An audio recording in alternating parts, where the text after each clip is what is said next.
I'm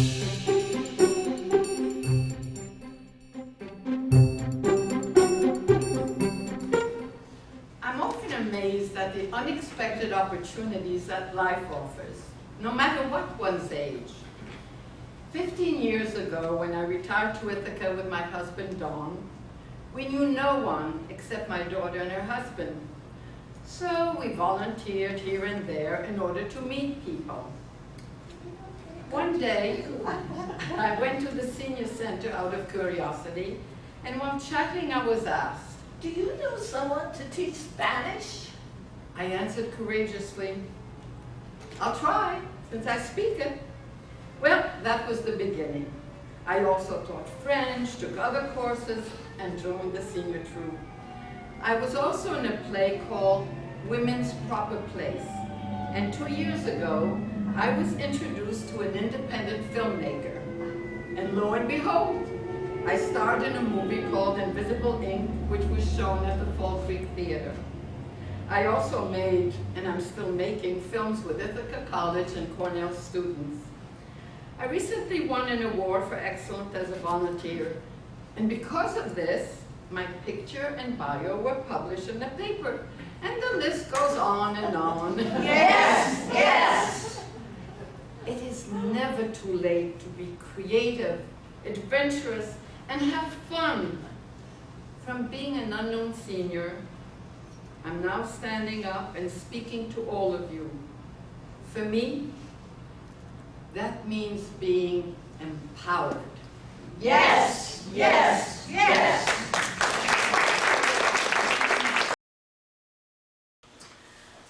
I was in my early 20s and working as a secretary when I received a phone call from my father. He told me that he was invited by the Argentinian president, Juan Perón, to come to Buenos Aires with his wife, and he wanted me to come along as his interpreter. Let me backtrack a little. My father had remarried a businesswoman who was connected with the magazine Red Book, and it seems that Juan Perón wanted Argentina represented in the United States as a country worth visiting. For my part, I had 1 year of an accelerated course in Spanish at the university. You can imagine my answer. Claro que sí. Of course. I had 1 week to prepare. The big question for me was, what to pack? Well, the day finally came, and we were met at the airport with great courtesy. After we were driven to an excellent hotel, we were told that the president wanted us to have a good time and enjoy visiting his country. So one day we spent on the presidential yacht on the La Plata River. Another time we traveled on a small plane to Bariloche, a most beautiful vacation resort which resembles Switzerland. Anyway, the day came when we finally were going to be received by President Perón. I was very well dressed. I had a hat on and a fabulous pocketbook, and yes, I was excited. Although it was a short interview, he wanted to have a picture of all of us. I had translated something in Spanish, not totally correctly, which made him laugh, and the photographer caught his grin. When I left, the president took my hand and kissed it, saying, "Mi casa es su casa." My house is your house. I left the Casa Rosada, the White House in the United States, walking on air. Although to tell the truth, I did not see myself going there for tea in the future. Years later, I read that Juan Perón liked young women, and that at the time of the visit, his wife Eva was ill. Otherwise, I'm not sure if I would have been so well received. I get up and look outside. It's a beautiful morning. The sky is blue, the sun is shining, and my heart is full of thankfulness. Then I go to the bathroom to wash my hands before breakfast. But I look up. The mirror is right in front of me, so there is no escape. Who is she, is my first thought. Of course I know it's me, but where is the happy, zestful, youthful feeling I had a while ago? Tired, puffy eyes without a glint of joy, wrinkles I did not remember existed all over my face, a droopy, thin-lipped mouth, hair standing up every which way. I turn away. Am I going to let this image bother me? Hell no! There is another option, a survivor's kit, named makeup, moisturizer, rouge brush, eyeliner pencil, eyeshadow, eyelash brush, powder, lipstick. Aha! Now let's see. 15 minutes later, another look in the mirror, and this time I linger. Peach skin, long lashes, pink cheeks, red lips, and out of my mouth comes the word Victoire! I cannot go out and face the world. Nighttime has fallen. Time for bed, my face is cleaned again, and another quick look in the mirror to say good night to this sad, unknown woman who only hopes to make it to tomorrow. Bonsoir et bonne nuit. Look, Jane, look. Look at Spot. Do we teach the kids or do we not? Let the kids answer. I'm not sure. Have they grown up? Are they mature? Learning to read is not enough. Reverence for books, that is the good stuff. Look, Jane, look. Look at Spot. Do we teach the kids or do we not? Let the kids answer. I'm not sure. Have they grown up? Are they mature? To become a French teacher is not that easy. There is more to it than just to say merci. Look, Jane, look. Look at Spot. Do we teach the kids or do we not? Let the kids answer. I'm not sure. Have they grown up? Are they mature? But they are evil teachers, and to my mind, when they hit the kids, that's most unkind. Look, Jane, look. Look at Spot. Do we teach the kids or do we not? Let the kids answer. I'm not sure. Have they grown up? Are they mature? But here's to the good ones who help us really, and they are the ones we remember so fondly. Not everyone teaches boys and girls, but enjoys studying rats, what makes their tails curl, learn what they sniff and how they eat. The result is a doctorate, and yes, that's neat. Look, Jane, look. Look at Spot. Do we teach the kids or do we not? How did the idea come to me to jump from being a housewife with 2 children to becoming a French teacher in a private school without a teaching certificate? A very good and thoughtful question, and the answer is simply Money. It was the 1960s, and I wanted to be home when my children returned from school. So to go back to New York as a secretary was not feasible. At a party, I met someone who came from Germany, and she said she taught in a private school German, and mentioned that there was a language test given in New York City, and I could get a French certificate of proficiency. I passed, and now I could teach French. It shows how little I knew. I was full of enthusiasm and called all the private schools in my neighborhood, from The Allen School. Bright Beginnings Kappa Academy. all the way to the letter W, Woodhud School. And there I was given an appointment.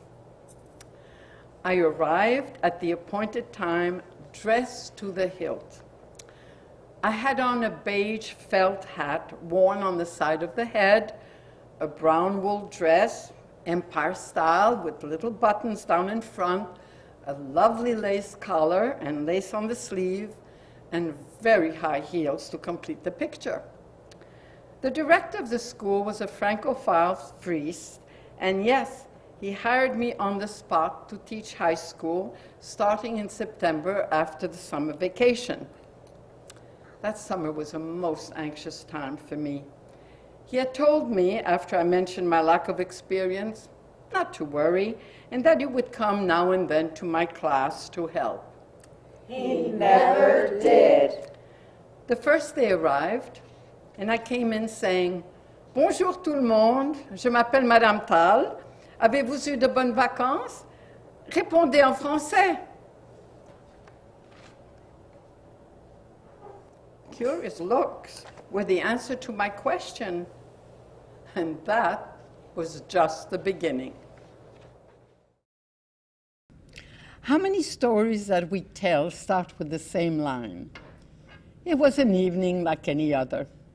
My husband Don and I had a lovely dinner, and then we watched some television. The next day was a Saturday, and since we both worked, we looked forward to a nice weekend. At that time, we lived in Queens, New York, and our house was situated on a dead-end road. There were less than a dozen houses, and it was indeed a very nice neighborhood. Anyway, we went to sleep by 10 with no problems. I do not know what woke me up. Unusual sounds. I opened my eyes, and to my horror, there was a man in our bedroom looking through the drawer of the bureau where I kept my jewelry. Let me explain. That we had a double bed, and a few feet away was the furniture.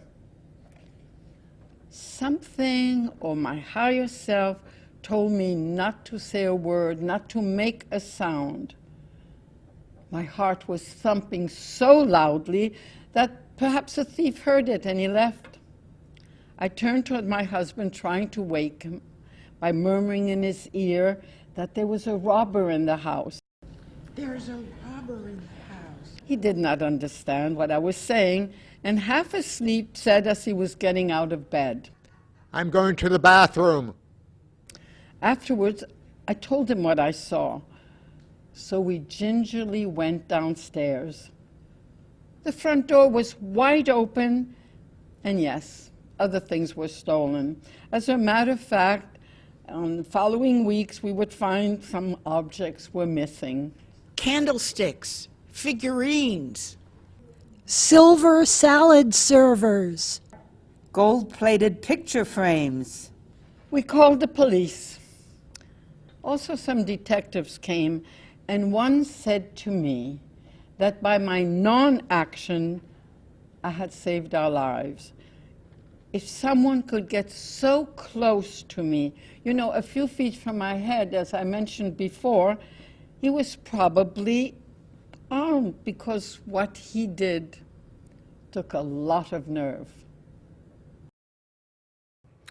There are many people who, when they wake up, not only remember dreams, but even write them down. I dreamed I had bright blue hair. I dreamed I was a dragonfly. I dreamed he came back again. I'm not one of them. However, the few dreams that I remember made such an impression that they became real experiences in my life. Many years ago, when I was working as a secretary, I became friends with Joan. When we both left the firm, we continued our friendship. I dreamt one night that we both went to Paris and that we were walking along the Seine. And it was so vivid that it became a fait accompli. I love Paris in the springtime. I love Paris in the fall. So the next time we had tea together, I told her that we were going to France, and she laughed. She lived in Brooklyn and had not traveled anywhere. I told her that she should get a passport, and I got mine up to date. And a few weeks later, when we met again, I asked her about the passport. She had not believed one word that I said about traveling to Europe. So, of course, she did nothing. However, I can be persuasive, and she said, "All right." I'm skipping now to the time of our departure. Yes, we actually bought tickets to go to Paris. She still had a bewildered and unbelieving look when we boarded the plane and left the US. We, of course, walked along the Seine. And one day, I shocked her because I bought a baguette and I had a broken piece and was eating in the street the way the Parisian used to. Eating in the street really shocked her. But she did it. A dream come true.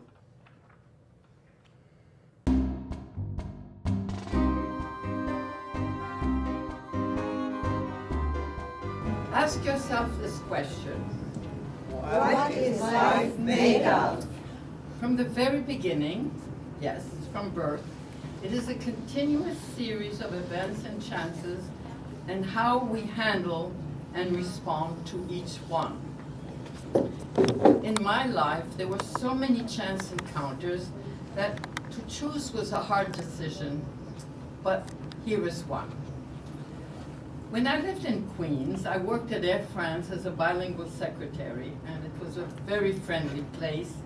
And one of the secretaries asked me if I would like to go to dinner at the apartment of 4 single young men. Ooh. Most of them French. Magnifique! Formidable! Très bien! I accepted. And although one person was missing, I had a great time. And it just so happened that that night was the first and only time I was invited to a party that started after the dinner and was nearby. So I was putting on my coat and saying merci and au revoir, and the 4th member of the group came in, Gustavo. He had black hair, big brown eyes, and he was a very handsome Argentinian. I think that he had a date, and that's why he was late. So we spoke a few minutes, maybe in Spanish, because I had taken Spanish at the university, and among other subjects. Do you like to tango? Sí, como no? And 2 weeks later, I got a phone call at work from Gustavo, and for a moment, I could not remember who I was talking to. Aquí, Gustavo! Gustavo. Oh, Gustavo! Would you like to go dancing? There was a great place in the city, and at times anybody could go and dance there. And this was the beginning.